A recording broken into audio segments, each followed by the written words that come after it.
हमने अपनी पिछली कक्षा के अंदर ई क्लास में उद्विकासवाद के बारे में पढ़ा। जहाँ तक विद्यार्थियों आपने समझा होगा कि उद्विकास विकास की एक ऐसी प्रक्रिया है जो निरंतर एक दिशा में चलती रहती है, एक दिशा की ओर चलती रहती है। यह सरलता से जटिलता की ओर, समानता से असमानता की ओर, अनिश्चितता से निश्चितता की ओर चलती रहती है।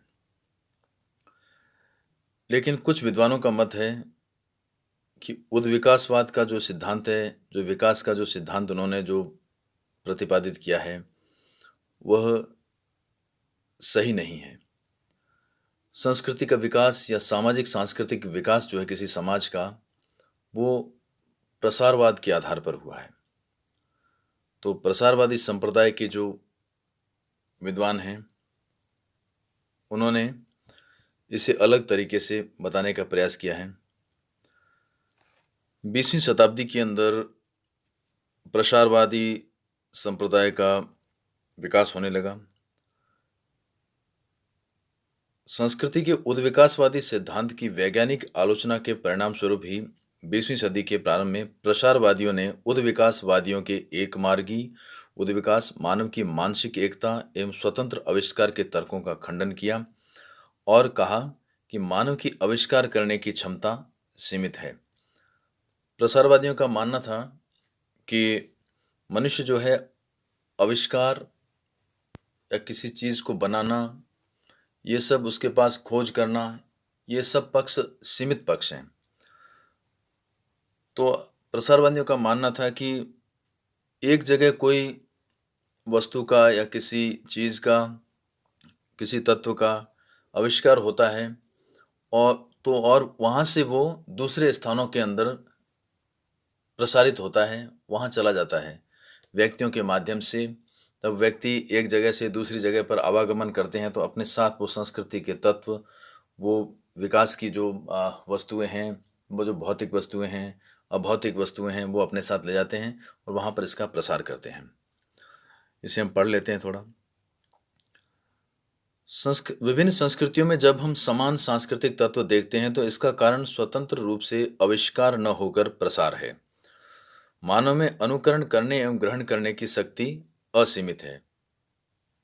अर्थात अलग अलग संस्कृति के लोगों के अंदर जब समान चीज़ें पाई जाती हैं, समान तत्व जब हम पाते हैं, तो प्रसारवादियों का मानना है कि वो हर जगह उस चीज़ का आविष्कार नहीं हुआ है, उस सांस्कृतिक तत्वों का, उस सांस्कृतिक मूल्यों का आविष्कार नहीं हुआ है, वरन कुछ चीज़ें जैसे अमेरिका के अंदर कोई ऐसा कल्चर है, कोई कल्चर ट्रेट है, कोई सांस्कृतिक चीज़ है, कोई खान पान से संबंधित, वेशभूषा से, अध्ययन से संबंधित, तो वहाँ पर उसका वो चीज़ ईजाद हुई है और वहाँ से व्यक्तियों के माध्यम से वो हिंदुस्तान में भी आ गई है। यहाँ पर भी कुछ ऐसे समुदाय होंगे जो अमेरिका में जो चीज़ है, जो खान पान जो वहाँ पर लोग खाते पीते हैं, वो यहाँ पर भी लोग खा रहे हैं।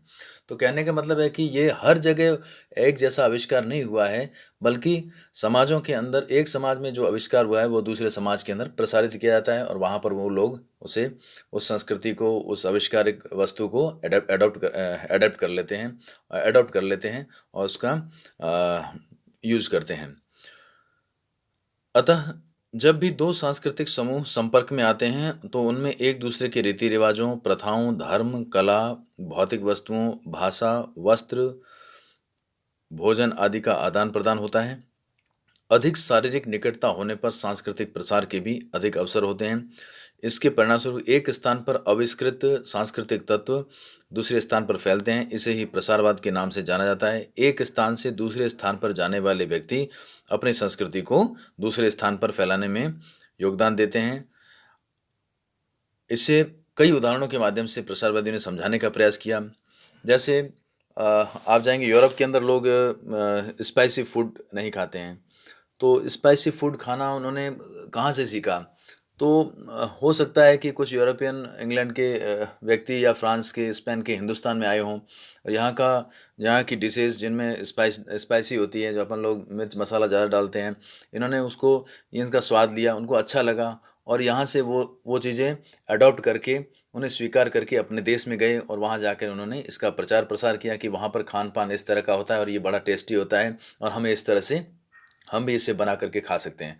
तो ये खान पान का जो ये सांस्कृतिक तत्व है, ये यहाँ से यूरोपीय कंट्रीज़ के अंदर उन समाजों में उसका प्रसार हुआ, वहाँ फैला, ये व्यक्तियों के माध्यम से फैला।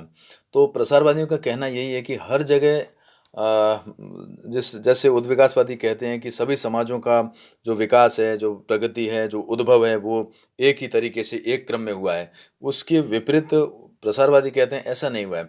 कुछ आविष्कार अमेरिका में हुए हैं, कुछ आविष्कार हिंदुस्तान में हुए हैं, कुछ पाकिस्तान में हुए हैं, कुछ फ्रांस में हुए हैं, कुछ लैटिन अमेरिकी देशों में हुए हैं, कुछ ऑस्ट्रेलिया में हुए हैं। वो सांस्कृतिक तत्व एक स्थान से दूसरे स्थान पर व्यक्तियों के माध्यम से जब वो सांस्कृतिक अलग-अलग संस्कृति के लोग एक दूसरे के साथ संपर्क में आते हैं, तब वो उनका आदान-प्रदान करते हैं।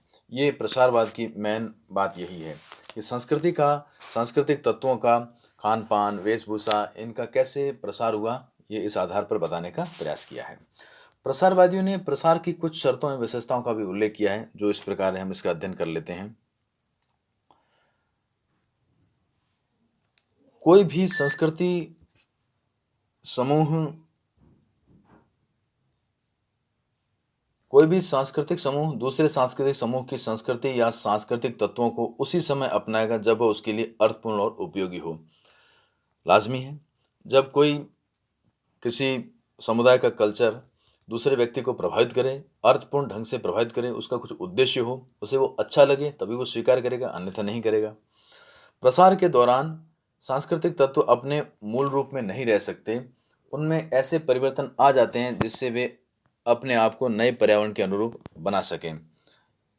ये बात वाजिब है कि जैसे मान लो यहाँ से कोई जैसलमेर के अंदर कोई अमेरिका का नागरिक आता है, यहाँ पर वो अ, लोगों को देखता है पगड़ी बंधे हुए, वो टर्बन का फ़ैन हो जाता है और उसे पगड़ी पहनना अच्छा लगता है। तो यहाँ से अब वो अमेरिका में यहाँ से वो सीख के जाता है, लेकिन अमेरिका में वो उस तरह से हिट हटो एकदम वैसी पगड़ी नहीं बांध सकता है जिस तरह से यहाँ के जो पारंपरिक लोग जो वेशभूषा के अंतर्गत अपनी पगड़ी को बांधते हैं, वैसा साफा वो वहाँ जाके बांध नहीं सकता है। तो कमोबेश कुछ ना कुछ चेंजेस होते रहते हैं, पर्यावरण के अकॉर्डिंग भी चेंजेस होते हैं और वहाँ उनके टेक्निक्स में भी चेंज आ सकते हैं। तो ये कहने का मतलब प्रसारवादियों का ये है कि जैसे सांस्कृतिक तत्व आए हैं वैसे के वैसे हूबहू सांस्कृतिक तत्व अडॉप्ट नहीं किए जा सकते, स्वीकार नहीं किए जा सकते हैं। पर्यावरण के अनुसार, भौगोलिक सीमाओं के अनुसार, व्यक्ति और व्यक्ति के मध्य अंतर के हिसाब से उनमें फ़र्क नज़र आता है।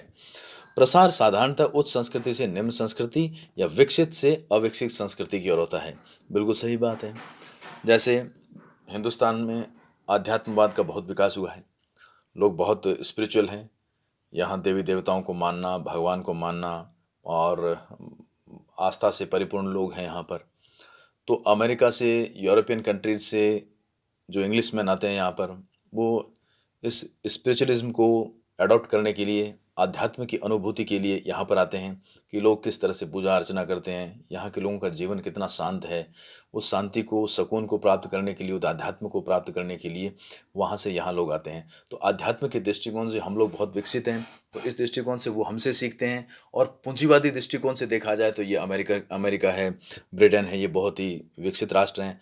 तो वहाँ पर पूंजीवादी विचारधारा किस तरह से फलीभूत हो रही है, कैसे आर्थिक विकास हो रहा है, ये सब लोग हम उनसे सीखने का, वहाँ से उसका उसे अडॉप्ट करने का प्रयास करते हैं। ये बताने का प्रयास किया है प्रसारवादी ने। सांस्कृतिक प्रसार के कारण ग्रहण करने वाले समूह में सामाजिक एवं सांस्कृतिक परिवर्तन घटित हो सकते हैं। कभी कभी तो प्रसारित होने वाले सांस्कृतिक तत्व बिना किसी प्रकार की हलचल मचाए दूसरे समूह में घुल मिल जाते हैं और कभी कभी ये परिवर्तन के लिए उत्तरदायी होते हैं। 5वां पॉइंट, सांस्कृतिक प्रसार में कुछ बाधाएं भी हैं, जैसे यातायात एवं संचार का अभाव, समुद्र, रेगिस्तान, पहाड़, दलदल इत्यादि। ये भौगोलिक और जो ये कम्युनिकेशन के जो लेक्यूनाज हैं ये पाए जाते हैं। इसके कारण से कई बार कल्चर्स का जो है वो तीव्र गति से और निर्बाध रूप से प्रसार हो नहीं पाता है। यह बताने का प्रयास विद्वानों ने किया है। अब हम बात करेंगे मोटे मोटे तौर पर प्रसार वाद से संबंधित 3 संप्रदाय हैं, इनके बारे में हम एक बार अध्ययन कर लेते हैं। बहुत सिंपल है, ज़्यादा कुछ इसमें टिपिकल नहीं है। पहला जो है वो अपना है ब्रिटिश लोगों का है। इसमें ब्रिटिश प्रसारवादी या इसे पान इजिप्तियन संप्रदाय कहते हैं। पान इजिप्तियन या ब्रिटिश संप्रदाय कहते हैं इसको।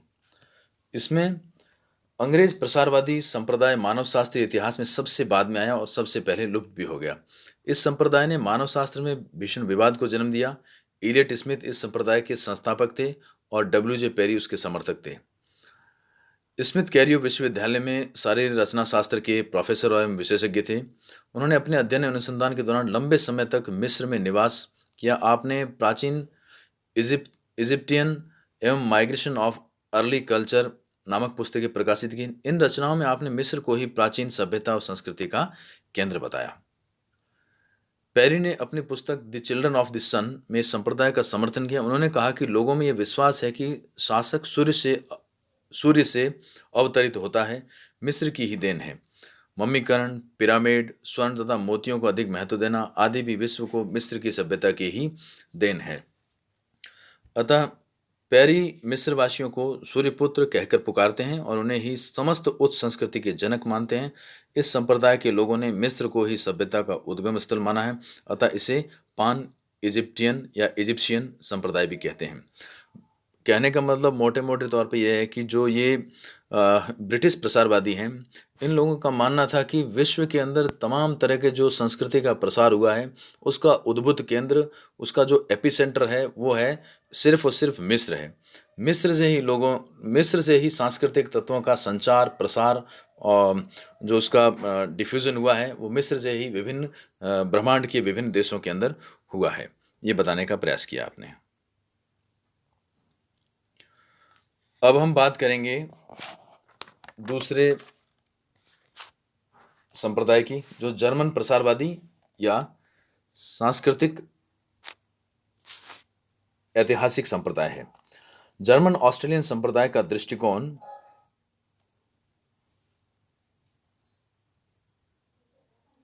प्रसारवादी सांस्कृतिक ऐतिहासिक संप्रदाय का दृष्टिकोण अधिक तर्कपूर्ण एवं परिष्कृत है। इन्होंने उद्विकास और प्रसार दोनों का मिश्रण किया।